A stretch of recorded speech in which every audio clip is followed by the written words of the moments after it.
Bonjour. Cette vidéo pour vous montrer comment déterminer graphiquement la section d'un cube, en l'occurrence ici le cube ABCD, par un plan IJK où au moins deux des points I, J et K appartiennent à une même face de ce cube.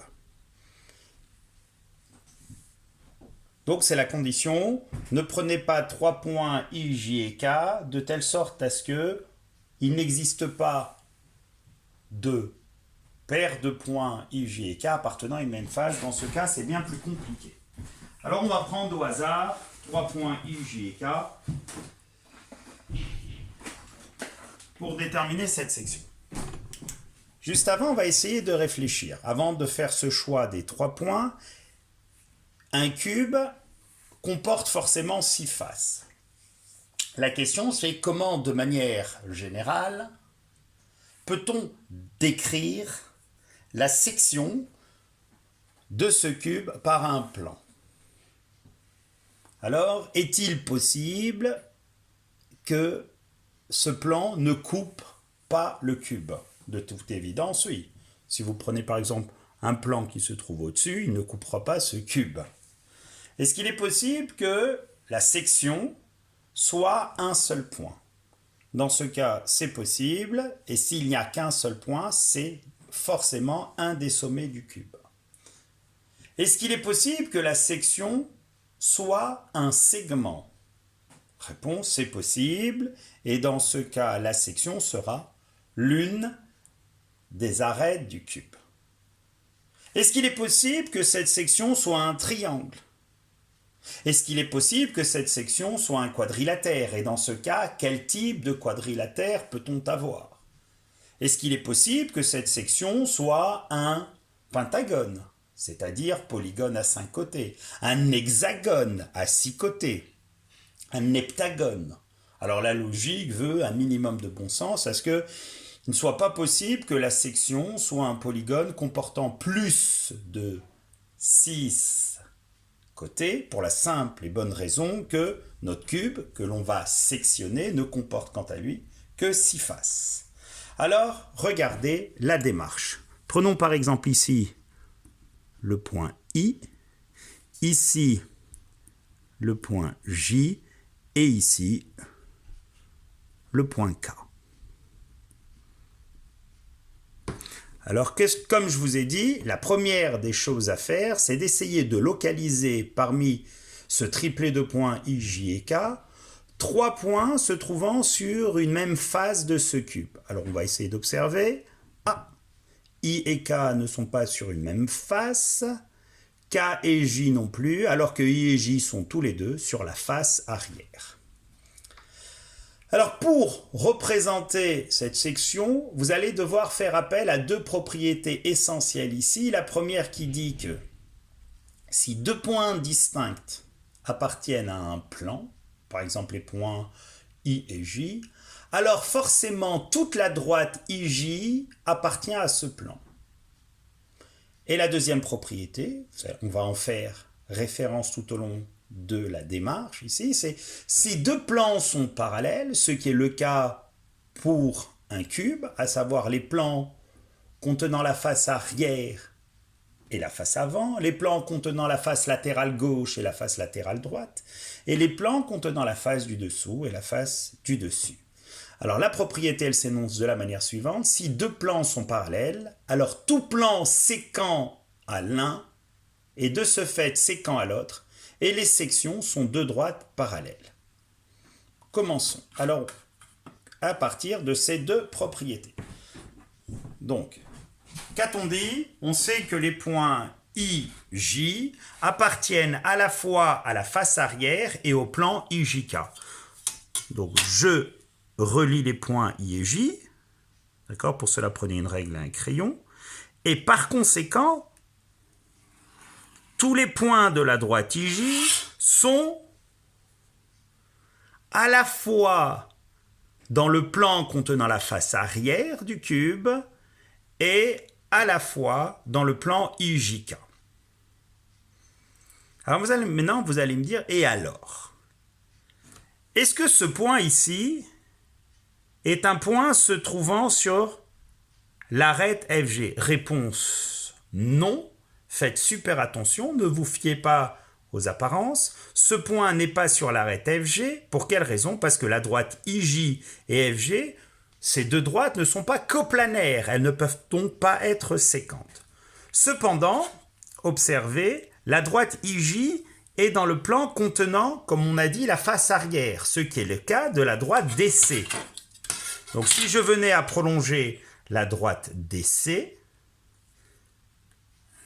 ce point en question, que je vais appeler L, je vais poursuivre en termes d'alphabet, UJKL, ce point L a la particularité à la fois d'appartenir au plan contenant la face arrière et appartenir à la droite DC.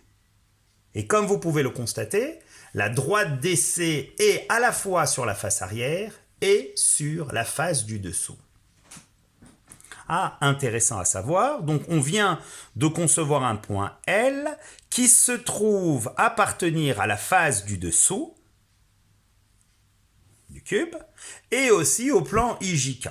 Et vous allez me dire, pour le moment, pas grand intérêt, puisqu'on n'a pas un autre point du plan IJK se trouvant sur la face du dessous. Cependant, si on venait à prolonger ici la droite HD, cette droite se trouvant sur la face, dans le plan contenant la face arrière, est de ce fait séquente à toute droite non parallèle et coplanaire se trouvant dans le plan de la face arrière. C'est que le cas de IJ. Donc observez, la droite IJ est dans le plan contenant la face arrière, ce qui est aussi le cas de la droite HD. Donc ce point, poursuivons, IJKLM, ce point M a la double particularité, celle de se trouver à la fois dans le plan contenant la face arrière et à la fois dans la droite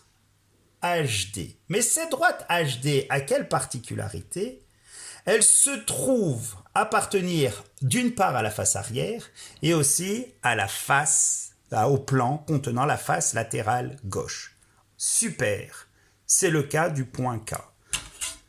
On reprend la propriété qui dit que si deux points appartiennent à un même plan, deux points distincts, il en est de même pour toute la droite passant par ces deux points, ce qui est le cas de la droite KM. Donc je prends mon crayon et ma règle et je trace la droite KM. Qu'a de particulier cette droite KM? Alors récapitulons. La droite KM passe par les points K et M qui se trouvent appartenir tous deux au plan contenant la face latérale gauche. Donc la droite KM appartient au plan contenant la face latérale gauche. Et en même temps, la droite KM appartient au plan IJK.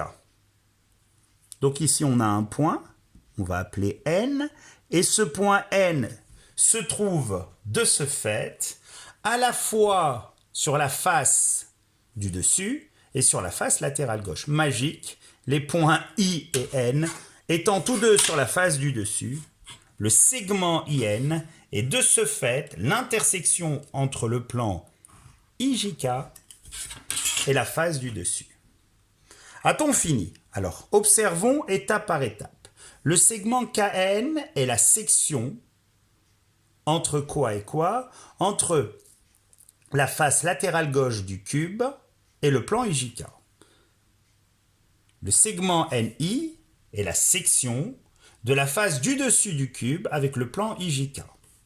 Le segment IJ est la section du plan IJK avec la face arrière. Poursuivons. Alors, observez, la droite ici tracée, en l'occurrence la droite NK, appartient au plan contenant la face latérale gauche, ce qui est aussi le cas de la droite AD. Donc ces deux droites n'étant pas parallèles et étant coplanaires, sont donc séquentes. Le point que je vais considérer ici, à savoir le point O, a une double particularité, se trouvant sur la droite AD, il appartient donc au plan contenant la face à la fois latérale gauche, mais ça on le savait, et aussi le plan contenant la face du dessous. Ce qui est la même condition pour le point L, qui lui aussi est dans le plan contenant la face du dessous. Donc, les points O et L se trouveront tous deux appartenir au plan contenant la face du dessous. Propriété 1, toute la droite OL va appartenir au plan contenant la face du dessous. Donc je prends ma règle et précisément je relie les points O et L. Et c'est magique, j'ai ici un point que je vais appeler P et ici j'ai un point que je vais appeler Q. Conséquence, le point P se trouve appartenir au plan IJK et se trouve appartenir à la face du dessous.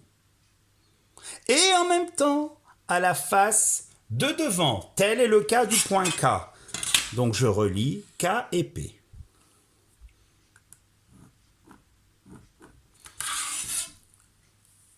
P et Q se trouvent appartenir au plan IJK et à la face du dessous. Le segment PK est donc la section, l'intersection entre la face du dessous et le plan IJK. On a quasiment terminé. Les points Q et J sont tous les deux à la fois sur la face latérale droite et dans le plan IJK. Il s'ensuit que le segment QL est l'intersection du plan IJK avec la face latérale droite. Alors observez maintenant, donc j'ai ici 2 côtés, 3 côtés, 4 côtés, 5 côtés et 6 côtés. La section est de ce fait l'hexagone NIJQPK. Et observez la deuxième des propriétés énoncées. Forcément, la droite KN et la droite QJ sont parallèles. Pourquoi ? Pour la simple et bonne raison que les faces latérale gauche et latérale droite sont parallèles et qu'elles sont toutes les deux coupées par le plan IJK, qui leur est séquent. La droite KP, pour la même raison, est parallèle à la droite IJ. Et la droite PQ est parallèle à la droite NI. Voilà comment représenter la section d'un cube par un plan IJK où au moins 2 des points IJ et K appartiennent à l'une des mêmes faces. Alors ce que je vous conseille de faire maintenant, représentez un cube et faites-en de même en prenant 2 des points IJ et K sur une même face. Et par la suite, vous pouvez étendre cette démarche au parallélépipède rectangle. Bon travail!